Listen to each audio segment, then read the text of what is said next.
Oliver Hardy, one half of the famous comedy team of Laurel and Hardy, really looks perplexed. Oliver, that thing has you up in the air. Why don't you tear it up and get rid of it? Well, Jack, there's too much ticket for such a short distance, I'll tell you that. How are you? Fosdyke, it's not like traveling on a train where you have one ticket for a 3,000-mile trip. That's it. And look at this paraphernalia also. This. Oh, they really do it up on They don't Shipboard. trust you. Oliver, we met Stan just a short time ago, a couple of months ago, as a matter of fact, and we found out that you and he were back together again in some of those wonderful pictures. Well, we've never been apart, Jay. No, that's true, but you know, a great many of the people out there in the public have thought that you were apart. Well, that's true, because they've gotten us mixed up with other teams, you see. But Stan and I have been together for 23 years, and we're still friends. I think that's a record. That is a record. Not only are you friends, but I noticed, for instance, whenever I spoke to Stan personally in the cabin before and after the interview I did with him, whenever he talks or refers to you, he doesn't call you Oliver or Hardy. That's right.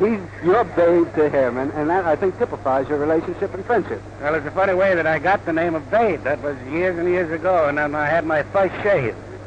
So the barber went in, and he charged a dime, and he put some powder. He says, "That's all right, baby. You're clean." So that name is stuck ever since. This picture that you're going to make in Paris is called Atoll K. Atoll K. And it sounds very atomic. Well, we think it is anyway, but we're mistaken in the end, of course, as usual. It is about the atom bomb in a sense, then, isn't it? Well, it's the uranium. We think we've discovered this island with uranium, and the different countries start bidding for our favor to get the island. Eventually, we find out that it isn't uranium. So the country passes up and leaves us sitting on this island. Oliver, before you got into the team of Laurel and Hardy, you were a director out in Hollywood. No, I used to work with an old-time comedian and direct and worked with him, Larry Seaman, remember. Back in the era of slapstick. That's right, and then I did some dramatic pictures.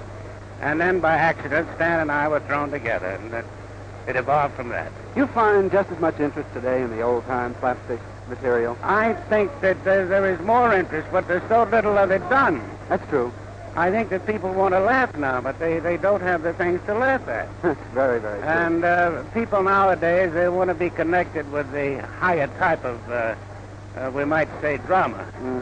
They don't want to be associated with comedy. Yet they like to see it. It's because the comedy is difficult to make, you see. And difficult to do, too. You said Have it come off. You had some wonderful ones. I remember one especially, Flying Deuces. Oh, yeah. I laughed at that and laughed at it and laughed at it. Well, it really takes something to get my arm around you, but I want to say goodbye to the friends, Oliver. You should have tried my waist. You couldn't have gotten around. No, impossible.